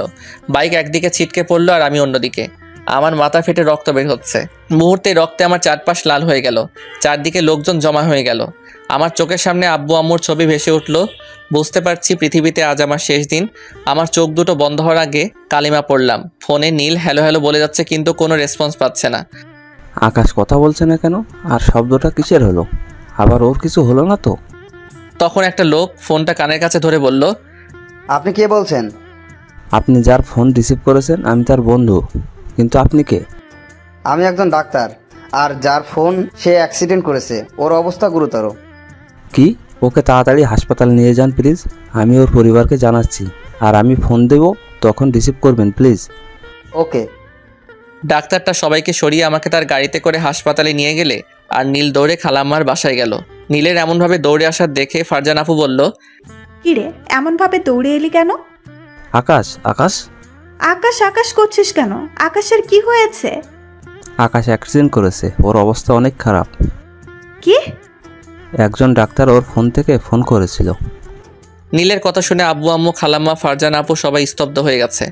আম্মু তো কান্না শুরু করে দিয়েছে। ও এখন কোথায় আছে? বলতে পারছি না, আকাশের ফোনে ফোন দেন, ডাক্তারটা রিসিভ করবে। আব্বু তাড়াতাড়ি আমার ফোনে ফোন দিল আর ডাক্তারটা ফোন রিসিভ করতে আব্বু বলল, আমার ছেলে কেমন আছে আর আমার ছেলে কোথায় আছে? আপনার ছেলে এই হাসপাতালে আছে, আর আপনার ছেলের অবস্থা অনেক খারাপ। বাঁচবে কিনা জানি না, আল্লাহ ভরসা। আব্বুর হাত থেকে ফোনটা পড়ে গেল আর মূর্তির মতো দাঁড়িয়ে থাকলো। কথা বলো না কেন? বলো আমার ছেলে কোথায় আর কেমন আছে? ডাক্তার বলল আকাশের অবস্থা অনেক খারাপ, বাঁচবে কিনা জানি না। আব্বুর মুখে এমন কথা শুনে আম্মু জ্ঞান হারিয়ে ফেললো। সবার মাঝে মারা কান্নার একটা রোল পড়ে গেল। আম্মুকে সবাই ধরে গাড়িতে উঠালো, তারপর ডাক্তারের ঠিকানা অনুযায়ী গাড়ি চালাতে লাগলো। কিছুক্ষণ পর হাসপাতালে চলে এলো। তারপর রিসিপশন থেকে আইসিইউ এর নাম্বার জেনে নিয়ে আইসিইউ এর সামনে চলে এলো আর আম্মুকে একটা নার্সকে দিয়ে একটা রুম পাঠিয়ে দিল। আইসিইউ থেকে একটা ডাক্তার বের হতে আব্বু বলল, ডাক্তার আমার ছেলের অবস্থা এখন কেমন? আপনার ছেলের অবস্থা খুব ভালো না, আল্লাহকে ডাকেন। রোগীর শরীরে রক্ত শূন্য। আমাদের ব্লাড ব্যাংকে 2 ব্যাগ রক্ত ছিল, ওইগুলো দিয়ে রাখছি। আর তাড়াতাড়ি আধা ঘন্টার মধ্যে ও পজিটিভ 3 ব্যাগ রক্তর ব্যবস্থা করেন। ওকে ডাক্তার। আব্বু আর দেরি না করে ব্লাড ব্যাংকে ফোন দিল। ব্লাড ব্যাংক থেকে বলল তাদের কাছে এই মুহূর্তে এই গ্রুপের রক্ত নেই। এভাবে আব্বু 3টি ব্লাড ব্যাংকে ফোন করলো, কিন্তু 3 জায়গায় এই গ্রুপের রক্ত নেই বলল। আব্বু মাথায় হাত দিয়ে বসে পড়লো, এখন কি করবে কিছুই বুঝতে পারছে না। আঙ্কেল, আমাদের সবার রক্ত পরীক্ষা করলে কেমন হয়? দাঁড়াও, ডাক্তারকে বলি। আব্বু নীল ডাক্তারের কাছে গেল। এদিকে আম্মুর জ্ঞান ফিরতে কাঁদতে কাঁদতে বলতে লাগলো, আমার ছেলে কোথায়? আমি ওর কাছে যাব। শান্ত হ, আকাশের কিচ্ছু হবে না, আকাশ ঠিক হয়ে যাবে। কিভাবে শান্ত থাকবো আপা? তুমি বলো, একটা মাত্র ছেলে, ওর যদি কিছু হয়ে যায় তাহলে আমাদের অবস্থা কি হবে? আকাশকে কোথায় রাখা হয়েছে সেখানে চলো। চল। ফারজান আপুর ফোনটা বেজে উঠলো। ফারজান আপু ফোনের দিকে তাকিয়ে দেখি ইরা আপু ফোন করেছে, তাই তাড়াতাড়ি রিসিভ করলো। বল। তোর কণ্ঠে এমন কেন শোনাচ্ছে?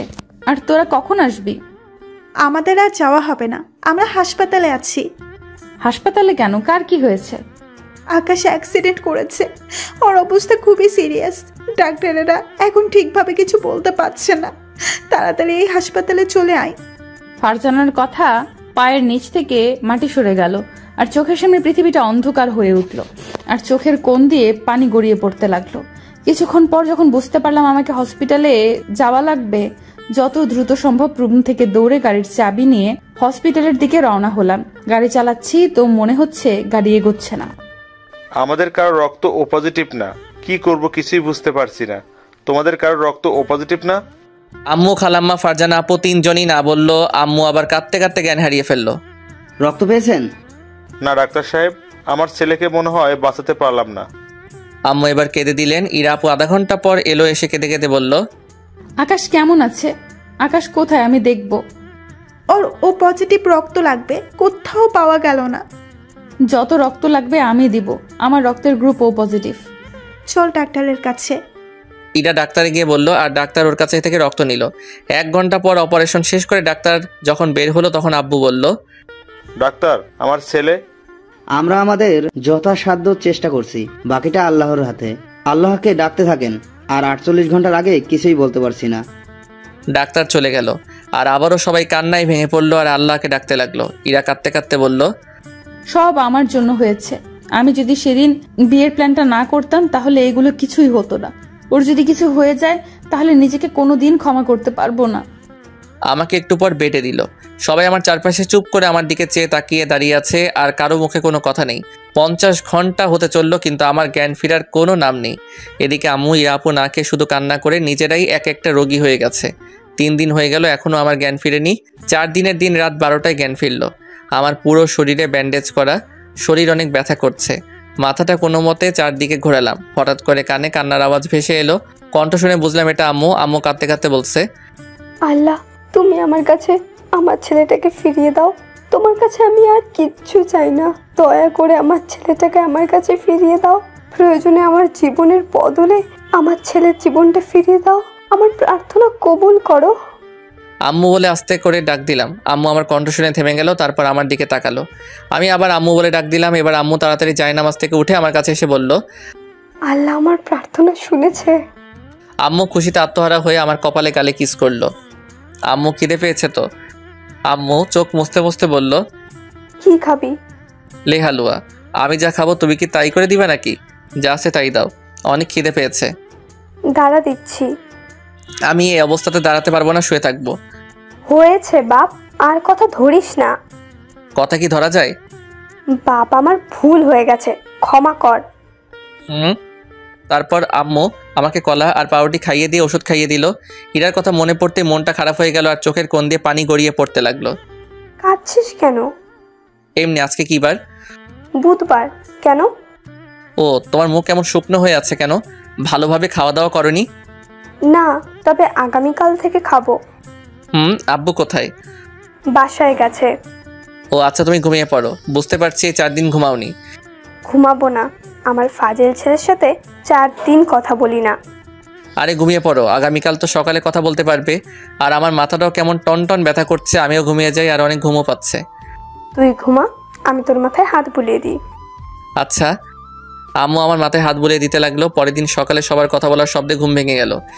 কি ব্যাপার, এটা কি মাছের বাজার যেখানে চেঁচামেচি করছো? না রে ফাজিল, এটা হাসপাতাল, আর আমরা সবাই হাসপাতালে আমাদের ফাজিলটাকে দেখতে এসেছি। সবার মাঝে আমার চোখ দুটো একজনকে খুঁজছে, কিন্তু খুঁজে পাচ্ছে না। মনটা খারাপ হয়ে গেল। সে আসবে কেন? সে তো অন্য কারো হয়ে গেছে। আজ আমার জন্য আমার প্রিয় মানুষটিকে হারিয়েছি। এভাবে চারদিকে তাকিয়ে কি দেখছিস? কিছু না। ফারজানা আপুকে দেখলাম বাইরে গেল, আবার 2 মিনিট পর চলে এলো। আম্মু একটু ওয়াশরুমে যাব। চল, আমি নিয়ে যাচ্ছি। তারপর আব্বু আমাকে কোলে করে নিয়ে ওয়াশরুমে নিয়ে গেল। কিছুক্ষণ পর আবার কোলে করে নিয়ে এলো। বেডে শুয়ে আছি, হঠাৎ কেউ এসে আমার গালে কপালে চুমু দিতে লাগলো। এ মা, এ তো ইরে আপু। আরে করছেনটা কি? চুপ থাক। আরে করছেনটা কি? সবাই দেখছে তো। এখানে আমাদের থাকা ঠিক হবে না, সবাই কেটে পড়ো। সবাই বাইরে চলে গেল। তারপর দরজাটা টেনে দিল। আপু, আপনার এমন অবস্থা কেন? আপনার হাজবেন্ড কি আপনার উপর টর্চার করছে? আর আপনার হাজবেন্ড কোথায়? কুত্তা, আপু বলবি না। আর আমার বিয়ে কবে হলো যে আমার হাজবেন্ড থাকবে? কেন সেদিন? সেদিন আমার বিয়ে না, বার্থডে ছিল। ও, আপনার এমন অবস্থা কেন হয়েছে? কুত্তা, বিলাই, হনুমান, লাল বান্দর, তোর জন্য।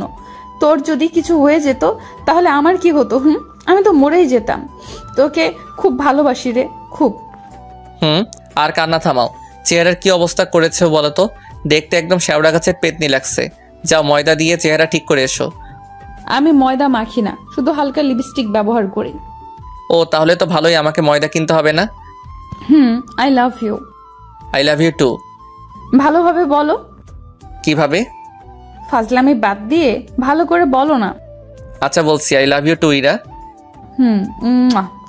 এটা কি হলো? কিস দিলাম। 3 মাস পর বাসর ঘরের সামনে দাঁড়িয়ে আছি। ভিতরে যেতে কেমন ভয় ভয় করছে। বুকে ফু দিয়ে ভিতরে গেলাম। আমার আসার শব্দ পেয়ে ইরা আপু বিছানা থেকে উঠে আমাকে সালাম করতে গেল, কিন্তু দিলাম না। ইরাকে ধরে নিয়ে বললাম, একমাত্র আল্লাহ ছাড়া অন্য কোনো কিছুর কাছে মাথা নত করলে গুনাহ হয়। আর চলো 2 রাকাত নফল নামাজ আদায় করে আমাদের ভবিষ্যৎ জীবনের জন্য দোয়া করি। তারপর দুজনে মিলে ওযু করে এসে নামাজ আদায় করে দোয়া করলাম। তারপর ইরাকে কোলে তুলে বিছানায় শুয়ে দিলাম। তারপর জান ভাঙেন। আমার বুঝি লজ্জা করছে না? আর বাকিটা ইতিহাস। এই ইতিহাস জানতে গেলে বিয়ে করে নিয়ে জানতে হবে। গল্পটা কার কাছে কেমন লেগেছে কমেন্ট করে জানাতে ভুলবেন না। আর গল্পটা ভালো লাগলো লাইক শেয়ার করবেন, আর যাবার সময় সাবস্ক্রাইব অবশ্যই করবেন। বিশেষ দ্রষ্টব্য, ভুল ত্রুটি ক্ষমার দৃষ্টিতে দেখবেন। ধন্যবাদ।